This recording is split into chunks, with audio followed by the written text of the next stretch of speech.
Guys, this is going to be a little bit different because today, this episode of Mob Rules is brought to you by Games Workshop, who supplied us with the brand new copy of Warzone Nachmund Grand Tournament Pack and Munitorium Field Manual for us to peruse and kind of go through before general release.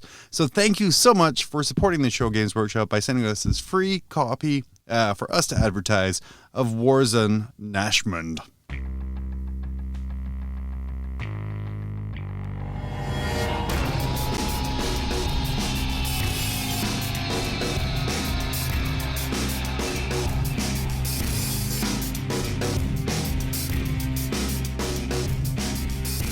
Warzone Nashville. Warzone what now? Warzone Nashville.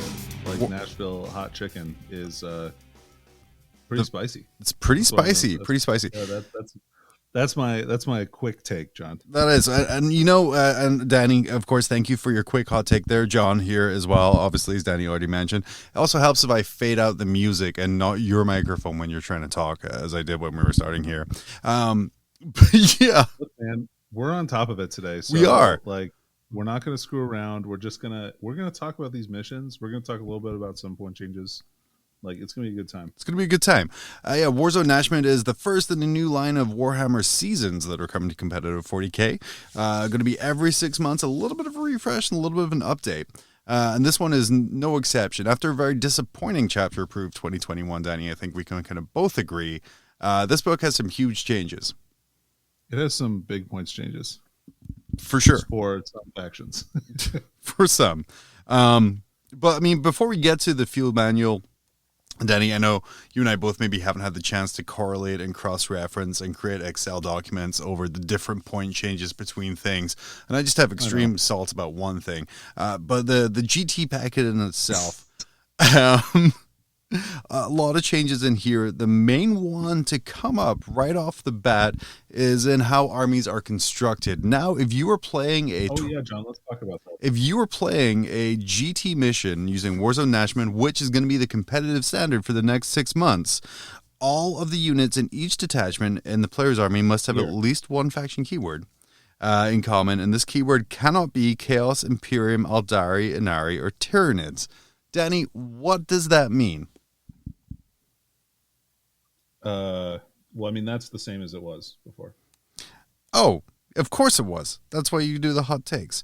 Well, then the parts that I meant to read out here, all of the units in the player's army that have selectable faction keywords, that is faction keywords presented in angular brackets that the player selects when they add these units to the armies, must all have the same selectable keywords. Now that I've read the right part that you told me to, what does that mean for army construction, Danny? All right. Yeah. Well, if I'm just being a salty bitch today, I guess. Sorry, John.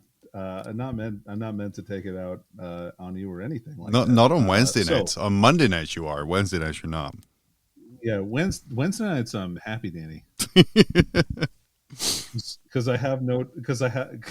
Because wait, hold on.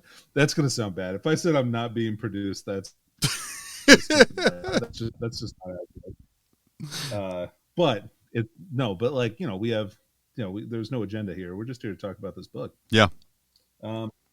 So let's talk about that. So what that means is that, your favorite chapter, your favorite Hive Fleet, your favorite Tomb World, your Dynasty, like all of those have to be from the same selection in your list. So that means there's no mixing of different things. Like, so you can't have like Emperor's Children with Night Lords with World Eaters. Like, you can only take one of those.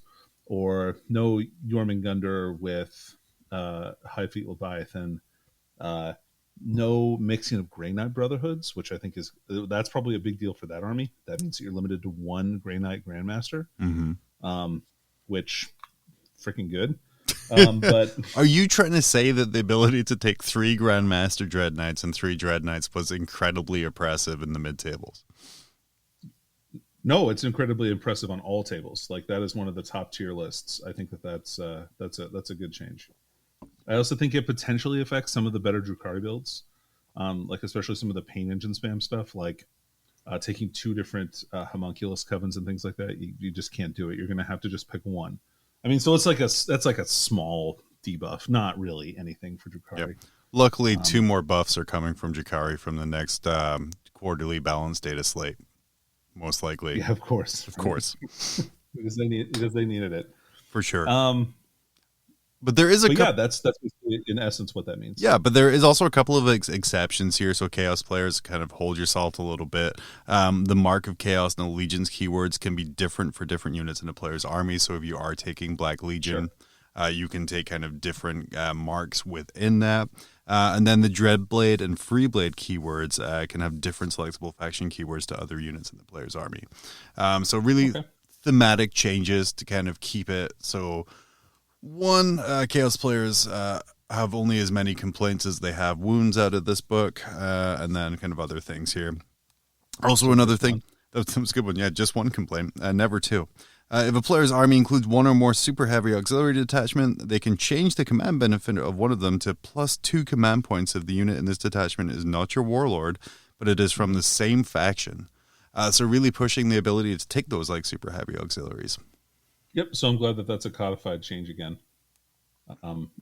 It's nice they were doing that. That was in last seasons as well. Yeah. I'll be using my monolith in that capacity in the LVO in a couple weeks. Yep. I'm pretty excited to actually probably finally pull the trigger on that super heavy tank that I've been looking at here. So that's pretty exciting. It's the idea of that floaty tank with a 5-up invulnerable pleases me. Other changes, the only other really big change here from the creation of your army and the pre-battle phase is the selection of secondary objectives, which have been rightly fixed, I feel is a great term for it. Now, at least 2 of your secondaries have to come from the Nachmund secondary objective list. So, sorry, Space Marines, no more 1 objective from the Space Marine Prime Codex, 1 secondary from your chapter-specific codex. 2 of them have to come from this Nachmund book. Danny, obviously, I think that's a fantastic change. What are your opinions on this change?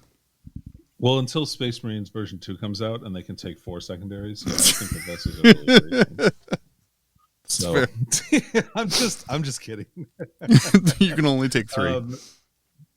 No, I think this is a great change. I'm glad that they're limiting them a little bit. I mean, granted, like it's crazy to think this now because of how much people complain about Space Marines, right? Like that they're getting a little bit of a nerf when I don't think it's that big a deal anymore, but it's definitely hurts them not being able to take Oath of Moment and then another secondary from their book seems pretty good. And keep in mind, the rumor is we're getting some updated supplements for some of the other chapters.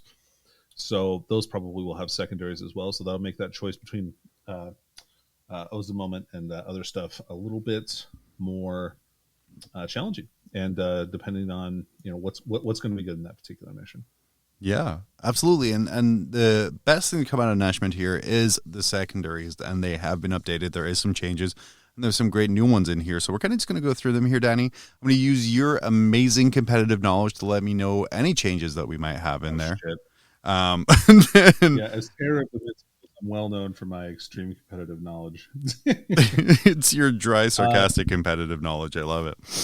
So one thing I'd like to point out before we start talking about this is there are new secondaries for all the factions that don't currently have a racial secondary or faction secondary that you can choose. So there's one for Astra Militarum, one for Chaos Space Marines, one for Demons, one for Tyranids, Chaos one Knights. for Chaos Knights, and one for Imperial Knights. Also, we've got, I think that's it. Am I missing any? Yeah, I think that's it. That is it. Well, I mean, we say that is it. The only books without codexes, like, Eldar ones, but we haven't gotten an Eldar codex, and I think that's probably coming pretty soon. So expect an Eldar codex, I guess, within the next year to 6 months. So yeah, that's pretty cool. I would say definitely if you don't have a army based secondary and you are not in the Nachmund secondary objective book, I would expect a codex within the next few months for you, at the very minimum here. Yeah. But if we look at it here, all of our favorite categories are still here. First up with Purge the Enemy, Assassination is completely unchanged. Score 3 victory points at the end of the battle for each enemy character model that is destroyed. And if you kill the Warlord, you get a bonus victory point. And I think, honestly, Danny, that one didn't need change. So that's perfectly fine to keep going. No, it was fine. Still a bit of a trap, maybe? I mean, it just depends on your opponent's army and how well you think you're gonna crump them. You know, like if you feel like you're gonna get in there and mess them up, or they have characters that have to be in combat to do something. I think this is probably a fine secondary to take. Yeah. Then we got Foily Emperor, which is the new Astra Militarum one. Our first army specific one, yeah. Yeah, look at that. Score 1 victory point at the end of the battle round for each enemy unit that was destroyed during the battle round by an Astra Militarum unit from your army to a maximum of 3. So this one's kind of cool because you can stack it with grind them because they're in different categories. Yep. Which is kind of cool. So if you really think that you're gonna win the attrition war, like you took a very tough Imperial Guard army, not bad. I will say, is there a lot of armies out there that have like 15 plus units right now, though? Is this going to be a hard one to max out? Yeah. Well, actually, so sorry. I think are actually many, and keep it like, yeah, you're not. Yeah, maybe you don't max it up, but at least you're getting a point for every single unit you destroy. So you're definitely getting something. So this is like a good third secondary. Right. Awesome. Like you can't figure out what to take. All right, I'm going to kill stuff. I'll take this one. Yeah. What's next? What we got? So we got Bring It Down. Bring It Down changed slightly. Instead of being 1 to 10 wounds scores 1 victory point, it's 1 to 9. And then 10 to 14 is 2. And 15 or more is 3. So you're getting, 1 victory point for monsters and vehicles. So you're talking like Talos, Carnifexes, that kind of stuff. But then like Rhinos and Raiders and that kind of stuff give up 2 points now, which is quite good. I'm pretty happy about this change. I think this is good for kind of limiting some transport spam. Although we'll see if that continues. Like Raiders definitely got nerfed and that kind of thing, but still, it's a nice little cookie that they gave us. Yeah, some crumbs. It's good times. As someone who's recently painted up a bunch of transports, this one makes me super happy. Then we have Titan Hunter. Score 4 victory points at the end of the battle if 1 enemy Titanic model is destroyed, 9 if 2 enemy Titanic models are destroyed, or 15 if 3 or more Titanic models are destroyed. Danny, this appears to me in my sort of layman's terms as kind of an auto 15 against Knights if you're winning, and an auto not if you lost. Yeah, I feel like it's really easy to kill 2, like not really easy, but it's relatively easy to kill 2 super heavies, but killing 3 in one game is, I guess it depends on what your army is. So yeah, absolutely. And then Danny, take us through the first one on No Mercy, No Respite. So this is No Prisoners. This one isn't really changed, except for so you add up anything that dies that's not a vehicle, monster, or character, and you count the wounds up, and that's how many points you score on this after you divide it by 10. So for every 10 wounds you do, you get a point, and then in addition, if you kill between 50 and 99 wounds worth of models, you get an extra point, and if you kill more than 100, you get 2 extra points. So you only have to kill 130 models to get 15 points on this. Only. As someone who's ran Poxwalker spam, I can tell you my opponent is very easy to do. Those guys just fall apart like paper. It's good against my Necrons, like because they reanimate and stuff like that too, so you can potentially get points off of that, and like, even like a bunch of 3-1 models, you're still going to get points out of. So yeah. Then Scarabs hate this one weird trick. We have been told we have to be more clickbaity with our titles. So maybe that's what we call our field review is just, learn how to max No Prisoners with this one trick. Just play against Necrons. Just play against Necrons. You take 27 Scarab bases. You'll be fine. And then we have Grind Them Down, which is just score 3 victory points at the end of the battle round if more enemy units than friendly units were destroyed this battle round. Same. You know it. You love it. It was the classic objective that didn't really need changed. But Danny, I specifically chose to regrind them down so you would get both of the very long ones and the No Mercy, No Respite. You're welcome. The trick is, though, John, is I'm not going to read the whole To the Last. So To the Last is not changed. Oh, got him. Basically, you get 5 points per unit. That is, you pick your 3 most expensive units in points. For each one that lives through the game, you get 5 points. If you split them up into multiple units, like if they combat squad or something similar, if one of those units is still alive, the other isn't, you only get 3 points. So still, you get 3 points. So if you lose one half of one of your things, you still get like still get 13 points, which is still pretty good if you can keep your stuff alive. Yeah, for sure. Then we have the Chaos Knight specific Path of Destruction, a progressive objective. Score 1 victory point at the end of the battle round for each of the following conditions that were satisfied during that battle round for a maximum of 3 victory points. And man, do Chaos players love bookkeeping. If you have one or more enemy units destroyed by a Chaos Knight model from your army while that Chaos Knight model was wholly within your deployment zone, score a point. If one or more enemy units were destroyed by a Chaos Knight model from your army while that Chaos Knight's model was more than 3 inches away from either player's deployment zone, and if one or more enemy units were destroyed by a Chaos Knight model from the army while that Chaos Knight model was wholly within your opponent's deployment zone. So at the end of every round, kill something in your deployment zone, in the middle of the table, and in your enemy's deployment zone. Danny, this one doesn't seem great. I think this is awesome. Wow. Well, this is why you do the awesome things. So I think this one rules. Like, you can get 2 points off of one Chaos Knight in a turn for just doing the stuff it's normally going to do. Because, like, you can shoot outside of your deployment zone, kill something, then charge into their deployment zone, kill something else. And then you just have to, your one dude who's sitting back holding the home objective, blasting away, he can get a victory point too.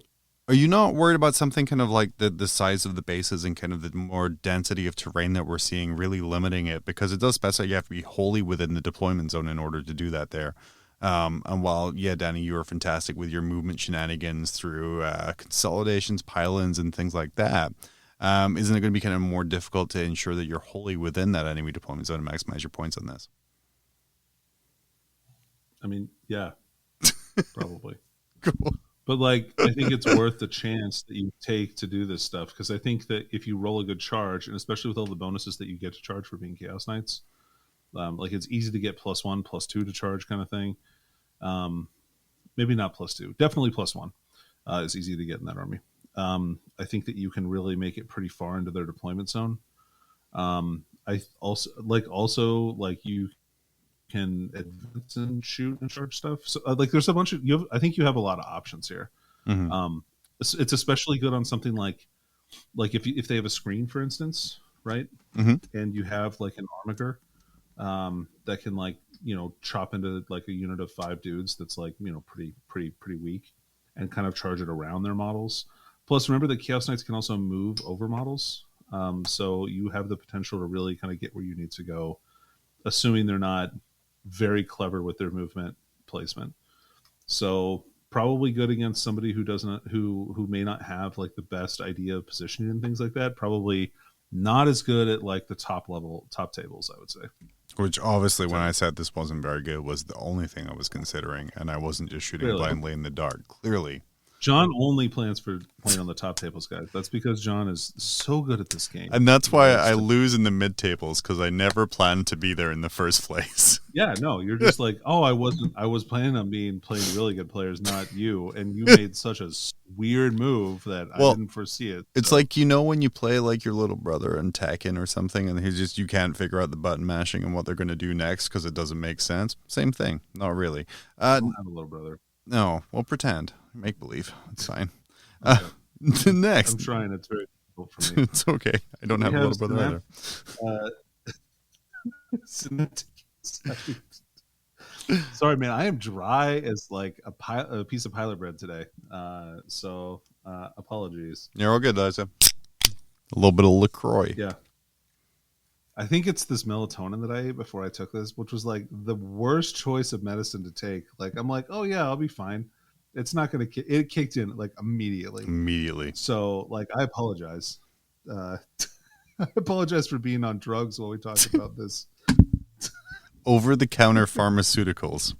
Yeah, it's over-the-counter pharmaceutical. Yeah. Legal in all 50 states and also the UK, I assume. Anyway, so we got synaptic insight here. Yeah. So you have to keep a synaptic tally, John. If you kill, it resets to 0 at the end of each, or at the start of each battle round. Each time an enemy model, excluding dedicated transports, are destroyed by a synapse model from your army, if that enemy had a wounds characteristic of between 3 and 5, get +1. If it had a wound characteristic of 6 and 9, add 2. And if it had a wounds characteristic of 10 or more, add 3. Score 3 victory points at the end of the battle round if your synaptic kill tally was 4 or more. You cannot score more than 12 victory points from this objective. I think this is great. This is a great. That seems like a really easy way to score 12 points. Well, okay. So keep in mind the stuff that needs to do damage here is stuff like the Swarm Lord, like Flying Tyrants. Warriors are probably not going to do it, like, quite honestly. I'm trying to think of other dangerous Synapse creatures. Broodlord, maybe? Maybe. Yeah. So I don't know. I mean, it's decent. It's not great. It's probably it's like, especially if you can plug a tank down to like 2 wounds left and then shoot it with a tyrant and like with a venom cannon and like kill it. Yeah. So like a decent one to sort of maybe build around, and like you said, maybe plink down all of those wounds to the very bare minimum, and then just have the Synapse come and kind of steal some kills. Sure. Or if you get a good psychic phase off, like you can use psychic powers to kill models. It doesn't specify what phase they have to die in, just that they die to a Synapse creature. So, oh, this is kind of cool. Okay, so Zoanthropes, if you smite and they get their super smite off, you can potentially do some pretty good damage with that. Yeah. That could be pretty spicy for taking the last couple of wounds on a tank or a dreadnought or something. Yeah. I kind of like that. Anyway, it's okay. Yeah, solid okay there. The Long War. Guess who this is for? Chaos Space Marine players. At the end of your turn, it was just clickbait. Always. Boom. Boom goes the dynamite. Is this a secondary objective? Yeah. The Long War for Chaos Space Marines. Click to find out. That's me clicking. At the end of your turn, you score 1 victory point for each enemy unit that was within range of an objective marker at the start of that turn that was destroyed by a Heretic Astartes unit from your army during that turn. At the end of your turn, you score 2 victory points if you control 1 or more objective markers that were controlled by your opponent at the start of that turn, and a Heretic Astartes unit from your army is within range of 1 or more of those objective markers. You cannot score more than 3 victory points from the secondary objective per turn. Danny, was that was that kind of look of disgust the objective or the soda? It was the soda, John. Okay, good. It's not from today. How are we feeling about the Long War? Oh God, it's dope, dude. A warm old soda. What better way to describe current Chaos Space Marines than a warm old soda? It's a perfect metaphor, John. That you forget, and I should know. I've done much research into metaphors. But yeah, so this one here really rewarding. Like, I feel like the Chaos Space Marine playstyle, right? Dude, it's awesome. I think this one's great. Like, it's not. You're not going to get 1 point. You're not going to get 3 points on it every turn, but you're almost certainly going to get 1. I feel like, because you're playing the game. Mm-hmm. And this is playing the game, right? And if you get into Assault, that's even better. That's where a lot of Chaos Space Marine units want to be. So I think that they can, like, if you get significant, like, if you get a unit of like Khorne Berserkers into an objective and kill the unit that's holding it, like, you get 3 points. Yeah, that's awesome. Yeah, for sure. And this would combo really well with things like Stranglehold as well, where you're again just kind of playing the mission and trying to hold on to objectives too, and kind of just kill people off of it. Yeah. Hey, I got a thing right. I got a thing right that I said, and you didn't instantly be like, no, John, like Al from Tool Time. What's our next secondary? The last one in this section is fat, dude. The No Mercy, No Respite has a lot of secondaries. It has 4 specific ones. Malefic Terror. What's that? It has 4 faction-specific ones in there. It does. Yeah, and that makes it chubby. So, unlike this objective, this one is Malefic Terror. This is a Chaos Demons progressive objective. So every time an enemy model flees the battlefield, score a point. Each time an enemy unit is destroyed by an attack made by a Chaos Demons unit, like before removing the last model, roll 2d6. If the result is equal to or exceeds the current leadership value of the enemy model, score a victory point. You cannot score more than 4 points in this objective per turn. This is bad. It's real bad. I got the soundboard. I figured what better place to kind of bring it back it's very on. thematic, right? Mm-hmm. And maybe if Chaos Demons get some more leadership tricks, I think this one's pretty good. This one could be good, but like as it stands right now, it's like pretty bad. Is there any way for Chaos Demons as an army to really kind of stack those leadership modifiers, really force those things? No. But again, there's sort of something that really feels bad about a strategy or a secondary that you can kind of counteract with a stratagem for 2 CP. Where like, well, you're going to score 4 points this turn, but I can negate a lot of that by just auto-passing morale here. Or if you're up against Custodes with leadership 11. Or you just like, roll a 1 on your leadership test and you don't lose anybody. Yeah. There's just like a 17% chance that you get no victory points through no fault of your own. Right. Feels bad, man. I like honestly, it's just not good. Like if they had some more leadership shenanigans, like you couldn't hold your ground, or like something if you could deny that somehow, I think it maybe has more play, or they also have some more abilities to modify leadership. I think it's a -2 maximum that you can put on units. Still not great. No, it's not, John. It's not good. It's not great at all. So yeah, that's my take on that. Perfect. And yeah, it's a shame, but hopefully, come the summertime, it'll be hot demon summer. And we can talk in more positive terms about what they can do. The dream, John. The dream. Speaking of other things demons like, Warpcraft is sort of the next section here. Starting with the Boar the Witch, which you cannot select if you have any Psychers whatsoever. Score 3 victory points at the end of the battle for each enemy Psyker character destroyed, and 2 victory points for every other enemy Psyker unit that is destroyed. This is unchanged. Still a favorite of the Black Templars everywhere.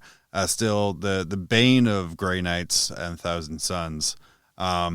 But really, I don't think this style of objective, like the anti-Psyker one, is going to go anywhere, and I think this is about as balanced as it can get. I think, so to be totally honest, I love this in the game. I think it needs to be in the game. I think it's incredibly important. I think that if you let armies that focus on, first of all, you're giving up any chance that you have at any kind of way to interact with the psychic phase if you're eligible to take this. So your opponent gets to run roughshod on you with Psychers all game. Mm-hmm. So, I mean, I don't know what people want. Like, I've heard a lot of complain about this, and they think it's like a terrible secondary. Yeah, whatever. You're wrong. Are the people complaining Thousand Sun and Grey Knight players? Yeah, probably. Or demons. I don't know. Like, there's a lot of armies that have a lot of Psychers, and so I feel zero remorse about that. I think this is a totally fine secondary. Like, you're giving up something pretty valuable in order to get a chance to win in secondaries. So sorry. And it is very situational, because it's not like you're going to be taking it against your Space Marine army with one librarian, right? So just it kind of, again, makes you think. And when we go back to the ITC missions that we played for years, like, you really consider your army construction based on secondaries. So maybe you're not going to take 3 Psychers because like this is an option and you can bring other things. And yeah, there's going to be armies like the Thousand Suns and Grey Knights where it really hurts them. But like you said, Danny, they probably have 10 to 15 psychic powers they're throwing at a phase minimum that just do a uber crap load of damage. I mean, they can either do damage or put their models in the most advantageous place, like teleport around the table. It gives them access to a bunch of rules that they wouldn't normally have. So with no chance of recourse from the enemy player, usually. I mean, you're going to have stuff like, Black Templars have a stratagem where they get to deny maybe 1 power on a 4+. Well, they do. What's the name of that stratagem? I'm kidding. I wrote it down already. Witch, I think, right? It's the same. It's the same. I wrote it down. Yeah, it's a joke. I'm a funny guy. All right. Then we got Warp Ritual, baby. Mm-hmm. So if you select this, keep a ritual points tally. God, I was trying to say even a word that wasn't written in here. Fantastic. Add 1 to the tally each time a unit from your army successfully completes the following psychic action. So it's a psychic action, Warp Charge 3. 1 psychic character from your unit may attempt to perform the psychic action in your psychic phase if it's within 6 inches of the center of the battlefield. At the end of the battle, score 3 victory points if you have 1, 7 if you score 7 if your tally is 2, or score 12 if your tally is 3 or more. So you get 12 points for doing it 3 times. It's pretty good. Still an improvement. It's the same as last year, but way improved, more than the all or nothing one it used to be. A perfectly fine secondary.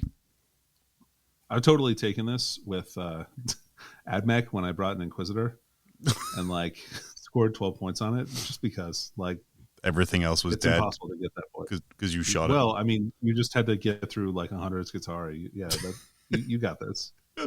You don't. No, you don't. You think you do, but you don't. Pierce the Veil. A psychic action, Warp Charge 4. Score 8 victory points at the end of the battle. So, in-game objective here. If one or more units from your army successfully completed the following psychic action 2 or more times during the battle, or 15 victory points at the end of the battle if one or more units from your army successfully completed the psychic action 4 times during your battle. Please note that you can only score this objective once. The psychic action Warp Charge 4, a unit from your army can attempt to perform the psychic action during your psychic phase if it is within 6 inches of your opponent's battlefield edge and more than 6 inches away from any enemy models. Danny, I have like just snap thoughts on this. But Dan, what is your actual correct thought on this before I embarrass myself again? I'd have to look at what the deployment zones are and what counts as the enemy board edge. I think that... I think it's probably pretty bad. I'm looking to see. Yeah, it's real bad, John. It's not fun for. Okay, so it's good maybe in data scry salvage. Mm-hmm. You can potentially score some okay points in that, but otherwise, also maybe in conversion. Mm-hmm.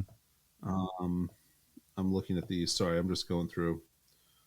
I guess it's probably okay in Death and Zeal,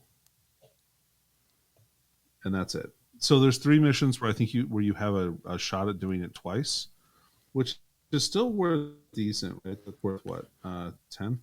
Yeah, you can. Yeah, I think you can max that out at 15. I think the issue comes to being is successfully casting a psychic power on the other side of the table 4 times or for 4 turns, when an army could be like within deny range for the majority of that. Well, if you look at the missions and the ones that start you in the corner, mm-hmm. right? So you have ones that start in table quarters or ones that start like the old scouring mission, with like where you start in the triangle. Yeah. Do you know what I'm talking about? Yeah. So the pointy hammer and anvil and the pointy dawn of war.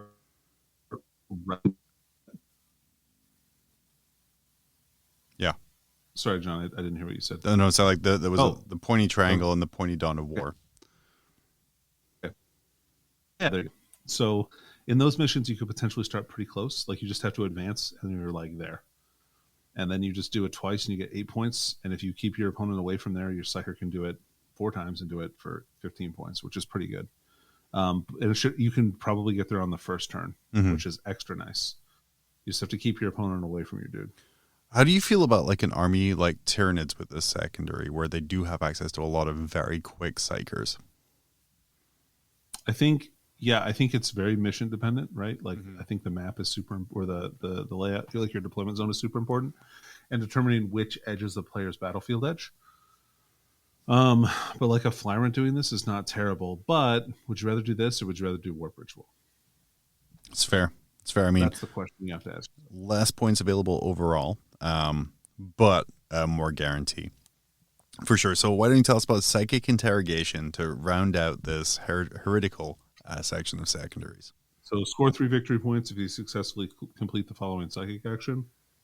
Warp Charge 4. 1 psychic character from your army can attempt to perform the psychic action in your psychic phase if it's within 24 inches of enemy characters. Now note, this has changed, so it does not require line of sight anymore.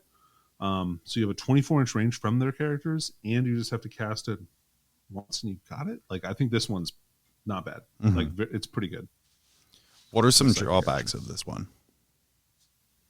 If you're trying to do it to another vector, there'll definitely be in deny range. Yeah. Yep. You don't get to cast psychic powers after you do it, probably. Mm-hmm. Those are the drawbacks to this. Perfect. Yeah. And I was just I don't know. I mean, I guess if your opponent is really hiding their characters deep in their deployment zone or something. Or just. But I think that comes up very rarely. Yeah. Just YOLOs the characters to suicide and be like, haha, you killed all of my buffs and I denied you 3 points. Shadow Shadow Operations. It's the kind of wrinkly plays I make, my friend. We start with Raise the Banners High. It's still in action. One or more infantry units from your army can start to perform this action at the end of your movement phase. Each unit from your army that starts to perform this action must be in range of a different objective marker that does not have one of your banners on it. Unit can start this action while there are any enemy units, excluding aircraft, on it. The action is completed at the end of your turn. Action is successfully completed. The objective marker is said to have been raised, and you control the objective marker, or it's removed if your opponent controls the objective marker at the start of any phase. One victory point at the end of each of your command phase. One victory point at the end of the battle for each objective marker on the battlefield that has one of your banners raised upon it. Danny, you're a big fan of this one. Yeah, I take this one a lot. It's pretty passive. I don't really have to do anything. That's why I like it. I don't have to roll dice; it just happens. Yeah, anytime. You can still do it with characters, which is pretty nice. And they lose their auras, but nothing else. So, if your characters don't have auras, like for instance, you take Necrons and you have some Cryptex in your army or something like that, totally fine. You're just solely there to erect flags. Yeah. And if you do it twice, like if you just have 2 flags, and chances are there's a good chance you can get 3. If you just do 2 flags, and you keep your flags all game, you're going to get 10 points, which is pretty good. Yeah, for a very minimal amount of effort. Yeah, especially with a lot of the missions start with 2 objectives like right there for you to do. Totally. Yeah. Investigate signal next. One infantry unit from your army that contains 3 or more models, and this is the first time we're going to see this here, can start to perform this action at the end of your movement phase if it is wholly within 6 inches of the center of the battlefield. This action is completed at the end of your turn, provided the unit attempting it is still wholly within 6 inches of the center of the battlefield, and no enemy units are wholly within 6 inches of the center of the battlefield. 3 points every time you do this. Danny, they started to add infantry units of 3 or more models here, which kind of messes up a lot of builds that we've seen exploiting these as secondaries up to this point. Yeah. I mean, I don't think people were taking this one because they did change it in 2 ways, right? They added that 3 models deal, but also they made it before you couldn't do it if there were any enemy models within 6 inches of the center. So now you can kill off the enemy units and still get the points. So, and keep in mind it's wholly within. So if they have 1 model within, it's not the same. Nice. And now, and again, I've said this before in other shows here. Last chapter proved I was like, what the hell is Octarius data? And now with the release of the Nachmund tournament packet, we have retrieved Nachmund data, which is just, I guess, leaflets about the planet and the sector. And country music. The country music there. So yeah, take us through retrieving Nachmund data. Yep. So retrieving Nashville data is like. So first of all, I'd like to point out that this is instead of ROD, now we have R&D. So I like that. Anyway, so the changes to this one is you can do it with a biker unit now, which is pretty dope. You couldn't do that before, and you have to roll. You have to roll 1d6, subtracting 1 from the results of the unit that completed the action as a troops battlefield roll. If the result is less than or equal to the number of models currently in the unit, that table quarter is said to have a servo skull retrieved by your army, and you add 1 to your data tally. So you get 4 points for 2, you get 8 points for 3, and 12 points for 4. So they have the extra thing in here. So units like lictors, like 1 model kind of like units that can deep strike, couldn't go into the table quarter and just like auto score this. Ooh, so, but they try. The 17% chance, right? Try. Yeah, that's right. There's always a chance. I like this. I still like small units, like units of 5 dudes that can do this. Is pretty sweet. Although you might fail on a 6, so maybe take that 6th guy. But then you're vulnerable to blast. So like, that's kind of a thing you're going to have to weigh in your mind whether that's worth it or not. Well, what I think shines with this one here is things like incursors and other kind of forward deploying troop units that can kind of go in there and like your 5-man just ROD right away. I'm sorry, not ROD, R&D right away. And just pretty much auto pass there, which is still super nice, but it does cut down, like you said, on kind of just your random lictor deep striking in and being able to do it right away. Yeah, dude. Like for instance, your Black Templars list that has the 2 units of incursors. Like the incursors can just walk right into that table edge. And keep in mind, it does have to be 6 inches away from other table quarters. So like you're going to have to be past the halfway point to walk over and then also do it, right? So just something to keep in mind. But yeah, no, totally secondary. Still solid. Like just a little different and a little bit more restrictive, but also adding some options for other units and infantry, which I really like. Yeah.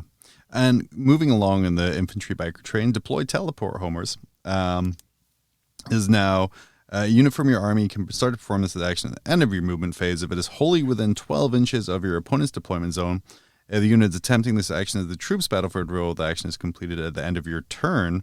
Otherwise, the action is completed at the end of your next command phase. In either case, the action is only completed if the unit attempting it is still wholly within 12 inches of your opponent's deployment zone. Each time you do this, you score 2 victory points, or you score 4 victory points instead of the unit completed the action while wholly within your opponent's deployment zone. Not bad. Not bad. And like I said, it really punishes you almost for doing it without troops, because having to wait an entire reactionary turn it can be quite punishing. For sure. So we'll see. I can't think of any biker troops off the top of my head. Maybe Death Watch? Or is that elites? Yeah, I guess so. I guess the kill team potentially is a troops choice. So that's good for them, I think. Mm-hmm. Actually, like just bikers with that is pretty solid. You can go really far. And then, of course, we won't see what we're getting out of the Eldari Codex. Or I guess everyone can. I just haven't bothered looking at it. But yeah, definitely some play with those ones there. It's like if Wind Riders become troops again, which I'd be really surprised if they were, but yeah. Super fast boys. Pretty cool. Take us away with the final category here, Battlefield Supremacy. So you got in mind, score 2 victory points at the end of your turn if one unit from your army is fully within your opponent's deployment zone. Score 4 victory points if 2 or more units from your army are wholly within your opponent's deployment zone. So I like that this finishes in your turn. Mm-hmm. Yeah. So I kind of like this with drop pods. Oh, you just cheekily drop a couple down. In the deployment zone, you're just going to get 4 points. And it doesn't even say like you have to wait until turn 2, so you can still turn 1 drop pod and like say, okay, I've got 2 units here. Yeah, and that really is going to affect how your opponent deploys as well, because they have to screen to not let a drop pod in your deployment zone, which is going to spread them out way more than they might want to for buffs and things. Otherwise, it's just passive points the whole time. What was that? Yeah. Yeah. I'm probably not going to let you deep strike in my deployment zone. Historically, you don't let me deep strike in your deployment zone. I'm saying others may. No. I don't. No, that's, My DZ is my property, my sovereign ground, and you, as the sovereign says... He's a big fan of his Third Amendment. Right to pass it. He's got his Third Amendment rights for his deployment zone. No troops. I will not let you quarter soldiers in my deployment zone. Engage in all fronts. Score 2 victory points at the end of your turn if you have 1 or more qualifying units from your army wholly within 3 different table quarters. And these units are more than 6 inches from the center. A qualifying unit is one that contains 3 or more or one that contains 1 or more vehicle or monster models. This seems way more specific. Yeah, I like that they add the 3 or more models thing. Mm-hmm. Unless it's a monster vehicle, I think that's dope. Again, poor Lictor, just taking a beating. This chapter proved no longer the point grabber. They're getting kicked right in the dick in this chapter approved, which is fine. Yeah, they deserve it. I still have 12 from Lictor Shame, but that's okay. Oh, yeah. I just got an email. My criminal law class got canceled tomorrow morning. I am super fucking happy about that. Hell yeah. Sorry, I didn't mean to detract from our review here, but hey, that great news. He gets to sleep in. Yeah, guys. So let's talk about Stranglehold, John. Hell yeah. And the best thing about Stranglehold is online college never cancels classes. So my due dates never change and I have to show up all the time. Anyway, Stranglehold. What if your teacher gets sick? You I know, don't know. I could see it, man. buddy. Okay, let's pause the review a second here. You're in my hopes and prayers. Half of these classes are the same syllabus from years ago. I think the instructors just hit like copy schedule forward, but for a syllabus. Control V, Control V all along. Yeah. But that's okay. It's a world-class education. Precisely. I'm an excellent computerist. Stranglehold, you know it. You love it. Review unpaused. Score 3 victory points at the end of your turn if you control 3 or more objective markers. You also control more objective markers than your opponent controls. Locally up in your Alaska, super popular one because, Danny, I think you used the term earlier for one of the other secondaries. You get rewarded for playing the mission you're already playing. Yep. John, this is just a classic Control-C, Control-V situation here. This is like an online college of secondary objectives. You just get a degree for playing the game, John. I'm telling you, it's perfect. Now, before we jump across to the last secondary, which was the Imperial Knights Pacific Route 1 here, a lot of the time people kind of have some trouble choosing between Engage on All Fronts and Stranglehold. So kind of what is your thought between those two? I like Stranglehold almost all the time. Unless I'm playing against an army that can out-obsec me, but like, I don't know. I haven't met the man that can out-obsec Necrons. Yeah, fuck you. I mean, yeah, cool. Yield no ground. So this is Imperial Knights one. So first of all, I'll talk about it, and then I'm going to shit talk it a little bit here. Okay. Score 2 victory points if you control half or more of the total number of objective markers on the battlefield, and 1 or more Imperial Knights models from your army are within range of each of these objective markers. Score 2 victory points if no enemy models are wholly within your deployment zone. Score 1 victory point so long... Oh, God, this is so stupid. Score 1 victory point so long as no Imperial Knights models from your army ended the turn closer to your battlefield edge than they started the battle round, and no Imperial Knights from your army fell back during the battle round. All right, so... Now, if I want to make sure I'm playing the game correct, I have to mark off where their knights started. Oh, yeah. I guess. Are you kidding me? Like, I guess GW finally found a use. Move in straight lines, man. I guess they found a use for those little red whippy sticks they used to sell with their boxes, as you just put them on the back of your knight bases to show where they were. I guess. Yeah, I think that's the only way you really can, like realistically, like without your opponent calling bullshit on you, like put a marker behind your model, right, of some kind, like at the furthest point. So, guys, if you are playing as Imperial Knights, take little markers because you're going to have to mark off in the battlefield where the knights start on the battle round. Save your 5 points. It does seem, I get thematically what they were going for with this one here. I mean, it's totally. No, it plays like knights should, right? Like they're advancing forward. They never turn their back to the foe. Like they're big, they're best. They don't get the battlefield by storm. Even if they just stand there, they're not moving backwards, right? Mm-hmm. Like that's exactly what it is. But it's an annoying mechanic to deal with. I think it's I don't know. I think that particular one is just bad. Like it's a good objective. Like you get points for being for strangleholding, right? You get 2 points for that. Not on the first turn, but that's okay. You don't need it on the first turn. You can just play conservatively on the first turn. You do all your backwards movement on the first turn. Yeah, just dude, moonwalk yourself back to the board edge so you only can go forward. And then just keep people out of your deployment zone. So I can see that 2 points pretty easy to deny. Like, all right, I'm putting these guys back on the corner. Enjoy this little 5-man squad flayed one or something, or whatever, you know.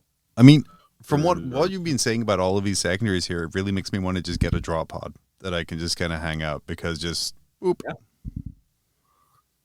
Well, but keep in mind the disadvantage of draw pods, of course.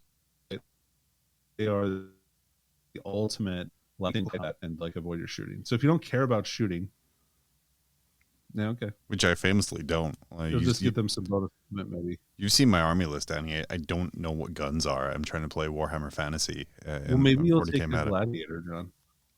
Who knows? Maybe I will. Yeah, maybe you'll take Gladiator. Yeah. Maybe I will. Yeah, maybe they'll get a point. Yeah. And Fortunately, you cut out a little bit while dispensing that amazing burn that I'm sure hurt me personally and soulfully. But we're going to take a soul burn, John. A soul burn. Oh my gosh, that's probably a secondary in a book somewhere. We're going to take a quick break from our friends over at BCP, and we will be right back, and we're going to go over missions. Dude, I'm the best. I took first place at another tournament. First off, stop with the thunder and lightning. You don't impress me. And second, let me check out the BCP rankings. And I don't see you on there.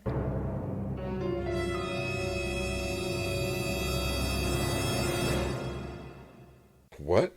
Your TO needs to download the Best Coast Pairings app and run events on it. After the event, the results are uploaded into BCP rankings, and the best part, it's easy and free. But I play multiple game systems. No big deal. The BCP app can be used for any game. A ton of events every weekend are using it, from major international tournaments to local stores. And now that it's available on Android devices, you're going to have some serious competition. There can be only one. BCP Rankings is a fun and exciting way to measure how you or your team stack up. No matter what you play, your score goes to an overall ranking. Or compete to be the best in a game, a circuit, a region, or the world. Download the app or visit www.bestcoastpairings.com for more info. Best Coast Pairings. Are you the best? I love it. Amazing. Danny, there's missions in this book too. It's not just secondary missions. No way. There's Thank God. There's primary missions too. Let me see here. Yeah, get ready for some changes with these ones. These ones are all very different from what you're used to, probably. If you've been playing the GT 2021 pack, the way that scoring these, it's not 5, 10, 15 for primary. It's like, who knows? Yeah. It's a mystery. It's a mystery. I think one that really shows off how that goes is the first mission at the Strike Force level, which is recover the relics, which the mission rule is a player only receives the Battleforge CP bonus at the start of their command phase if they control either one or more objective markers in their opponent's territory, or if they control one or more objective markers in no man's land. This mission has one in your deployments in your opponent's deployment zone and 4 in no man's land. So really, it's a 6 objective mission. Really encouraging you to kind of go out, and if you hang out in your deployment zone, and I guess turn 1, unless you have infiltrators or things that are going to go in there, no bonus CP for you, which is huge. Yeah. Also, if you control your opponent's one at the start of your turn, or the command phase, you get an extra point. Which big change. Which is nice. Which is a great change, but super big change. As you were saying, go ahead. No, I was going to say, as you were saying, it's can hold 1, hold 2, hold more. Each of those is now 4 points. Right. Instead of the normal 5 points. So, but then they add in break them body and soul, which is a progressive objective. At the end of each battle round, each player scores 1 victory point for each enemy unit that was destroyed during the battle round to a maximum of 3. A unit, if it was destroyed and resurrected for any reason, potentially counts to having destroyed several times for the primary objective. So if they kill a unit like a Necron character and they reanimate due to resurrection protocols, you can kill them. If you kill them again, then guess what? That counts points. Yeah, which is super good. What is your take? Your quick hot take on recover the relics? I think it's cool. I like every mission has its own special role. So, I think that'll be fun for kind of dicing them up. There's some like this one's not super significant because you're probably not going to lose command points, but you might. Be careful. Mission 2. And the thing. So you're going to say don't what now? I need to know what not to do. Don't let your opponent get close to your objective. Oh dang, that was the same advice you gave me last year. Capture the flag. That was a nugget of wisdom, John. Oh dang it! So I'm glad everybody got to experience that. Mission 2 here: tear down their icons. In this mission, units from both players' army can attempt the following actions: prime explosives. You can start to perform this action at the end of your movement phase. If you're wholly within your opponent's territory, and more than 9 inches away from any primed explosive objective markers. If the unit performing this action has OBSEC or a similar rule, the action is completed at the end of your turn. Otherwise, it's the end of your next command phase. We're seeing that pop up again. If it's successful, set up 1 primed explosive objective marker, probably available in a pack of 4 from your local GW store, on the battlefield that is wholly within your opponent's territory and wholly within 3 inches of the unit that completed it. This represents a cache of primed explosives, but does not count as an objective marker for any rules purposes. Other than for the diffuse. And for diffuse, 1 unit from your army can start to perform this action at the end of your movement phase. If it's within range of a primed objective marker, the action is completed at the end of your turn, provided the unit attempting it is still within range. If the action is successfully completed, roll 1d6 and add 3 to the result if the unit has OBSEC or a similar rule. On a 4+, the primed explosive is removed. OBSEC, real important in this mission, Danny. Yeah, for defending your stuff. You can pretty much defuse anything right away. I know, you can be expert bomb. So, in case you didn't know, just so everyone's aware, Yeah. Eldar Guardians, famous for their ability to defuse bombs. It's the same as making a painting or an art. It's their little browed elf head, just beads of sweat, and they have their little black gloves and the wire cutters the whole time. Well, you know that they're not using the right equipment, right? They're using they have like oven mitts, and that kind of stuff. They're trying to protect themselves with. It's amazing. Yeah, the technology there is just fascinating, John.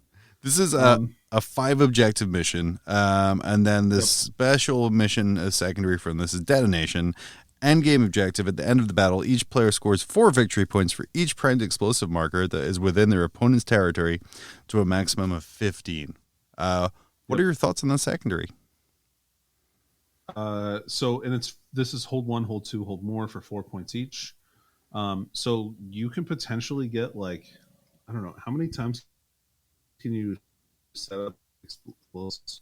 Just 1 unit, right? Set up a marker.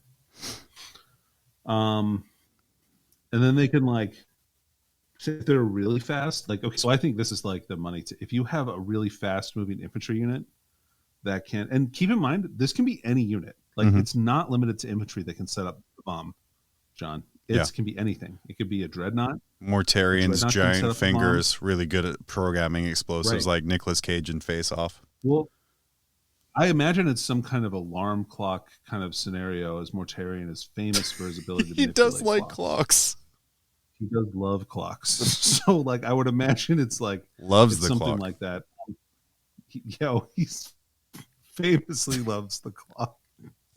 I think the only So this is hold 1, hold 2, hold more, and then this other detonation thing. So potentially you get a bunch of points. You could score 20 points in 1 turn if you have 2 objectives or 2 bombs and you control 3 objectives. That's pretty freaking cool. I think the issue with this mission, for me, looking at this kind of defensively, is you really need OBSEC stuff in your list to defend against this mission here. OBSEC defenders, right? Yeah, because if you are coming against me and you're placing a lot of bombs, if you don't have OBSEC, it's only a 50-50 whether you remove that. And if there's only maximum of 5 bombs, because 1 a turn, 1 unit per army, if you have a 50-50 shot at defusing those, that is not good odds to stop them from scoring. But if you have OBSEC, it's almost instantaneous. In fact, it auto, because you add 3 to the roll, it auto passes. So really, you have to have access to those OBSECs to defend against this for this mission. I really like how this one's designed, because it does mean that you have to approach your army list building differently, which I don't think a lot of the older missions did. For sure. I think Swooping Hawks are really good at this one, because they can set up a bomb, then fly away and set up another one, and then fly away and set up another one. So they have, and play keep away from OBSEC units too. So I think that unit's particularly good. And they can deep strike, so you can deep strike in and then also prime explosives. Mm-hmm. So if your opponent leaves any kind of a little gap, they're going to be in some serious trouble.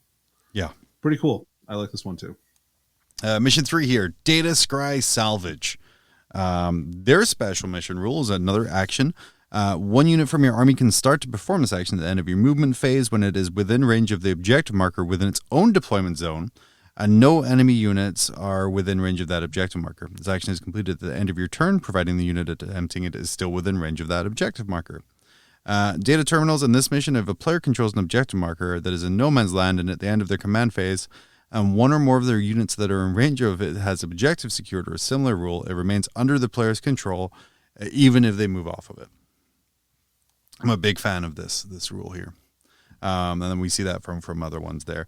And the special secondary on this one here is each time a unit from your army successfully completes a data intercept action, you score a number of victory points equal to the number of objective markers you currently control that are in no man's land to a maximum of 3 victory points per action.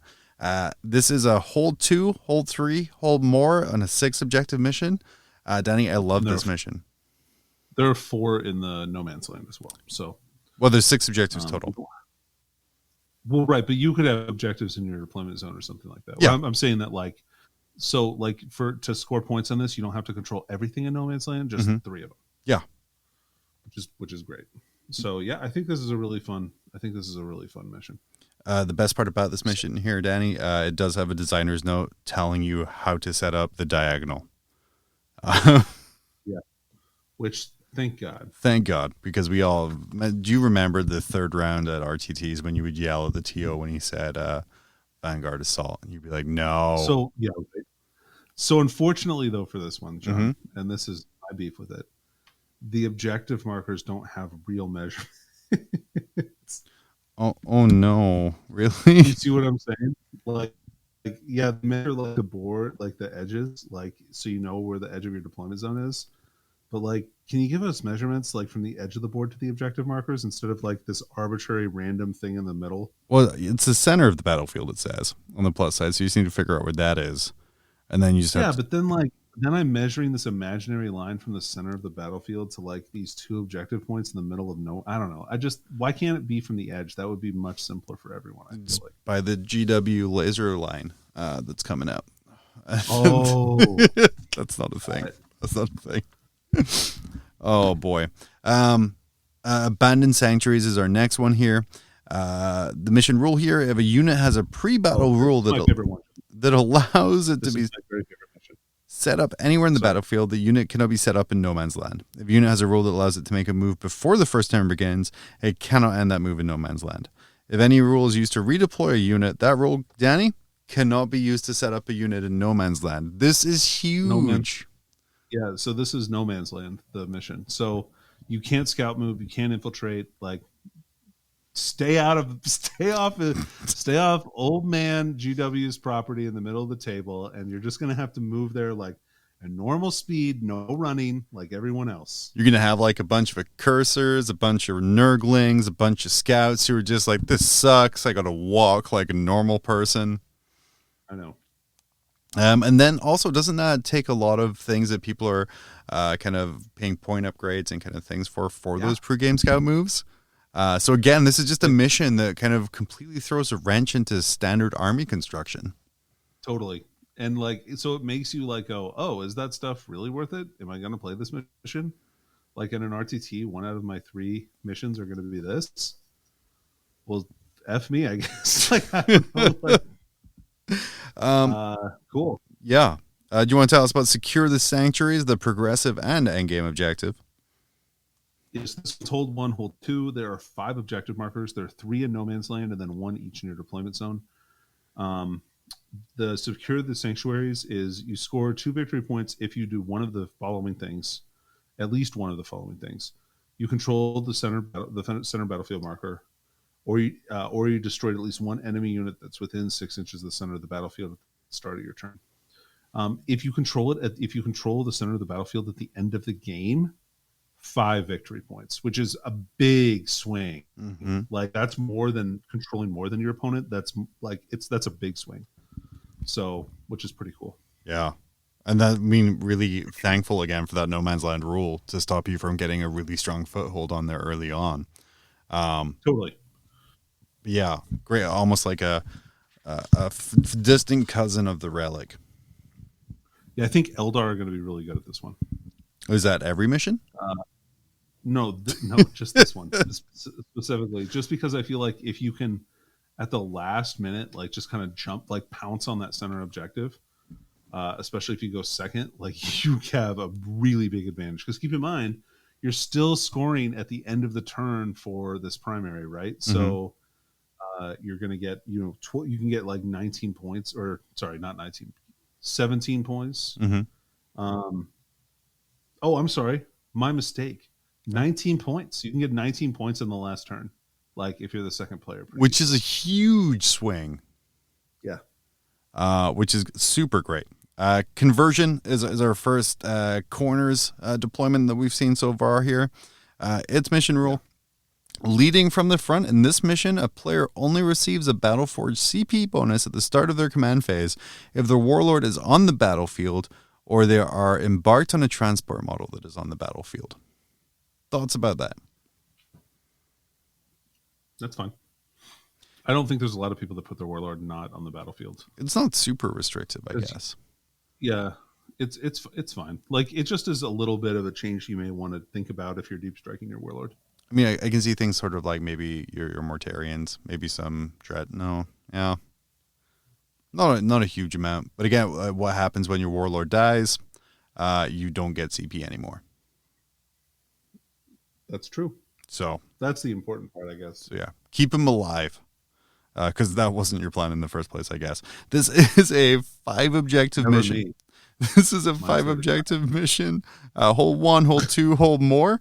Again, guys, all of these primaries are 4 points for each one, so you max 12 points in primary each turn. Just the conversion rate inflation is not going the way we want it to go. Command points don't buy, or victory points don't buy you the same that they used to. And then their special objective is Corrupted Ground. At the end of each player's turn, the player whose turn it is scores 4 victory points if they control the objective marker in the deployment zone, 2 victory points if they control one or more objective markers that are in no man's land, and they lose 1 victory point if they do not control the objective marker in their own deployment zone. Danny, is this the first time we've seen possibly negative victory points? Because it doesn't say to a minimum of 0. Yeah. Oh, no, it does. A player's victory point score can never be reduced to less than 0. But it says that right there, and I saw it as I said it there. But is this the first time we're seeing that kind of negative modifier? I think so. I think it's the first time we talked about it. But yeah, you can get negative victory points. Well, you can't go into negative victory points, but you can score 0 points on this particular objective. Yeah. Just terrifying, which is good, but terrifying. But also you can score 8 points. Oh no, you can score 6 points on this if you're doing really well. Yeah, absolutely. The next mission that we have here, Danny, you know it, you love it. No one groans when it's announced as a mission in RTZ. I certainly am upset that it's the last mission at LVO. The Scouring. Yeah. Yeah. So you have an action in this one. This is the special rule. Auspex scan. 1 unit from your army can start to perform this action at the end of your movement phase if it's within range of an objective marker that has not been scanned by a unit in your army. See below. A unit cannot start this action while there's an enemy unit, excluding aircraft, in range of the same objective marker. This action is completed at the start of your next command phase or at the end of the battle, whichever happens first, provided the unit attempting it is still in range of the same objective marker. If this action is successfully completed, that objective marker is said to have been scanned by your army. And so the thing is, though, John, and this is the nice thing about the Scouring, it's now hold 1, hold 2, hold more. Not hold 2, hold 3, hold more, which was what made the Scouring just off. Yeah, and that is what made the Scouring awful. It's already going to be a big punch in the dick mission here because, like, keep in mind, like, you are close. So these objectives are all close together. So this is really going to reward a very aggressive army. 5 objectives, all within no man's land, all within 24 inches, super close together. And again, you have to move in and grab them. And you have to essentially, as soon as you grab an objective, you are in threat range of one of your enemy's units. So it's a real tradey mission. And Danny, like you said before, when it was hold 2, it was a very feels bad mission because a lot of armies can't hold 2 in those situations. And you, as your opponent, you just have to kill one unit off of it to deny primary entirely to people. So super happy with that change. The end game objective for that special mission is at the end of the battle, each player scores 3 victory points for each objective marker on the battlefield that has been scanned by their army. Dude, I think still going to be rough. I mean, it's just not going to be as rough as it was before. Right. So they've softened the edges, they've lubed you up a little bit, but it's still the scouring, and if you don't relax, it's going to be real painful. I can't wait on Saturday to tell Tyler that the scouring still exists, because he hates it more than any other person I've ever met in my entire life. So I'm very excited to let, hey, just letting you know, the scouring still in there, baby. I hope you enjoy this. Like, literally the only mission that didn't change its name in this book, by the way, pretty much. Yeah.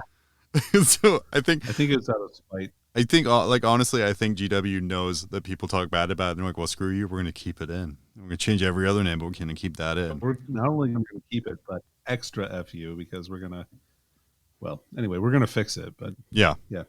So Tide of Conviction. Yeah. Tide of Conviction, Danny. That's the new the next mission here. Yeah, so in this mission, a player only receives Battleforge CP bonus at the start of their command phase if they control the objective marker in their own deployment zone. Man. So again, don't let the enemy have your stuff. Yeah. Servitors never look so good. Yeah, right. They're weird, like they're kind of off the center, and then like it's kind of a Rights of or a Dawn of War style deployment. Mm-hmm. The objective layout does look like a Tetris board. It does. I'm hearing the Tetris music right now, but that might be tinnitus. I'm not really sure. But this is a hold 1. This is a hold 2, hold 3, hold more, and then it has for 4 points each, and then it also has overrun at the end of each player's turn, or at the end of each player's first, second, third, and fourth turn. The player whose turn it is scores 2 victory points if they controlled at least one objective marker in their opponent's territory. At the end of the battle, each player scores 4 victory points if they control an objective marker in their opponent's deployment zone, and 2 victory points for each other objective marker they control that is in their opponent's territory, to a maximum of 8 victory points per player. So, your opponent's territory is up until the center of the board. Mm-hmm. So basically, you have the one in their deployment zone, and then the 2 that are kind of off at the center a little bit in the middle of their deployment. So let's see, it's 6 inches from the center, mm-hmm. right? So that means that those ones are what 18 inches away from your deployment zone. So that's your goal, is to get 18 inches on like on the first turn if possible. Yeah, on deployment onto their objectives. And you have one of those objectives that's far away from the edge, so away from sort of the heat, shall we say, and then one of your objectives in your zone is pretty close to that center battlefield. So it's 6 inches away, in fact. Yeah, so you have one that's going to be easier to get and hold, but kind of going for both is going to be where you're really going to score the maximum amount of points. But that's going to be pretty tough. It's not, so yeah. The way I see this mission. Oh, sorry. Go. Oh, no, go. You're way more insightful than I am in this. Go. Well, so I think this is going to be one of these missions where the board is going to turn sideways. Like, yeah, you're deploying like Dawn of War, right? Mm-hmm. But because you're going to want to control that, like you're going to want to go after the one on your opponent's flank, and they're probably going to want to go after that one too. It's going to kind of turn the board sideways a lot of times. Oh, yeah. And I feel like, or at least I don't know. I feel like I'm talking here. I'm like, oh yeah, that's my strategy. Kind of turn it into like a fake hammer and anvil. Totally my strategy. Yeah, I'm going to turn it into an anvil, and then I'm going to blow you off the table. But like, you have to keep your own objectives safe, because that's worth 2 victory points. Yeah. So, and then 4 at the end of the game. Got to watch out for that. Yeah. Anyway, it's a cool mission. Definitely is. Death and Zeal is our penultimate mission here. Its special mission rule is objective purged. In this mission, if the player controls an objective marker at the end of their command phase, one or more of their units that are in range of it have the objective secured ability or a similar rule. It remains under that player's control unless the opponent controls it at the end of any subsequent phase, even if there are no models within range of it. This is showing up again here. Yeah, OBSEC, take it and leave it. That's what I call that. Yep, for sure. Which I think is a great change because, again, you're not having like little units grab it and then run away from it here. And again, we're seeing the increase of importance in OBSEC units, go Necrons. And then this mission secondary is direct assault. At the end of each player's turn, the player whose turn it is scores 2 victory points if they satisfy one of the following conditions, or 3 victory points if they satisfy both of the following conditions. They control every objective marker in the battlefield, or they control at least one objective marker that they did not control at the start of their turn, or they destroyed at least one enemy unit that was in range of an objective marker at the start of their turn. It's a 5 objective mission. Hold 1, hold 2, hold more. Danny, what's your take on Death and Zeal? Pretty cool. Like if you take an objective marker away from your opponent and destroy the unit that was doing it, you get 3 points. I think that's probably pretty easy. Yeah, and again, you get rewarded for playing the mission. Yeah. So, yeah, I like that it's like sort of aggressive, but not like too aggressive. So I think this is definitely another good one. We'll see how this plays out. Deployment for this, and this is a 5 objective mission, and the deployment is table quarters. So there's an objective marker in the middle of each table quarter, and then one in the center of the table. Yeah, absolutely. And then take us home with the final mission from the book here at the Strike Force level. Secure missing artifacts. After players have chosen their deployment zones, but before they declare reserves and transports, the players reposition one objective marker labeled A and B as described below. First, the attacker repositions either one objective marker labeled A or one objective marker labeled B.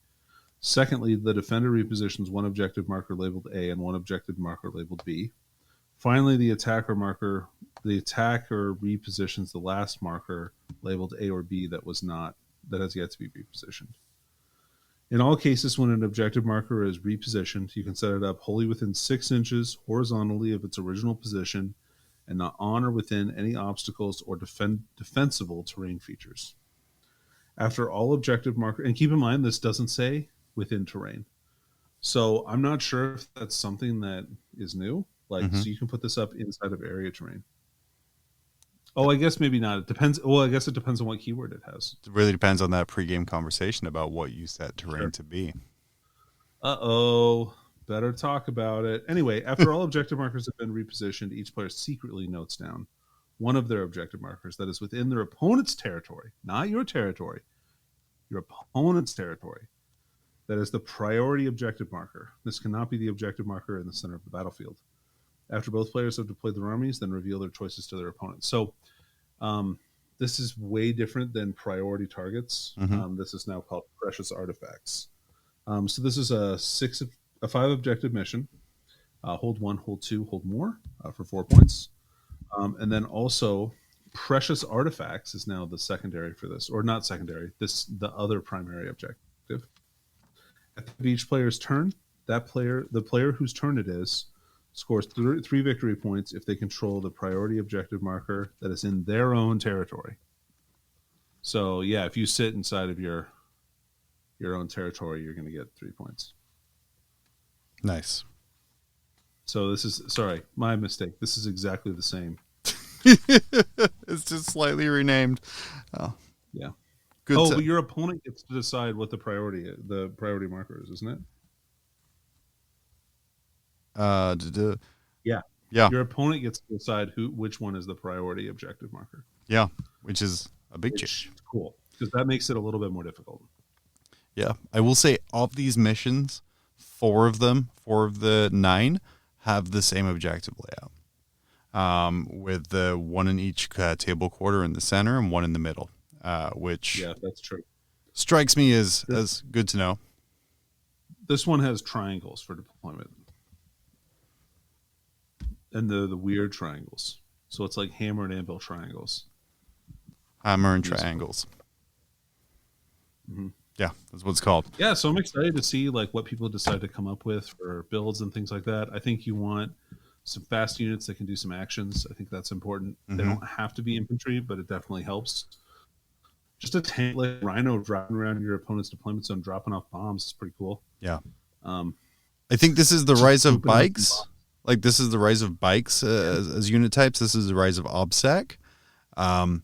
And really, what I appreciate about this book, and we're going to do the points of field manual at a different time because this book was quite chunky.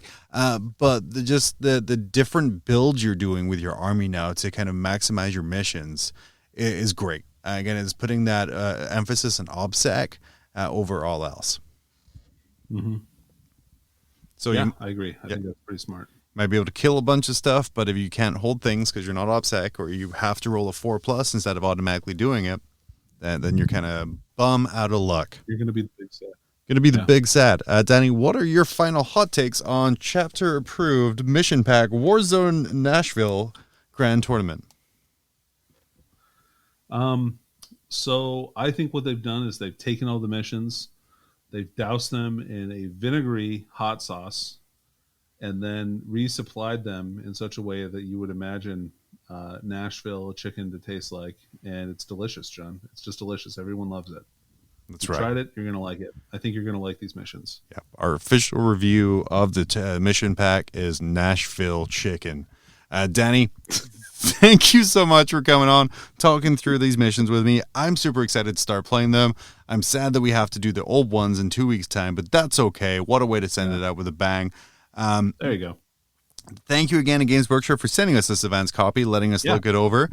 Super appreciate that. You can catch Danny and I every Monday night in the Frontline Gaming Network on Grim After Dark. You can catch us every other Wednesday or every other Saturday when I remember to upload it on Mob Rules. And we will do our product reviews and just generally have a good time, unless both Danny and I are a little sad, but that's okay. So for Mob Rules, I've been John. I've been Danny. And we'll see you next time.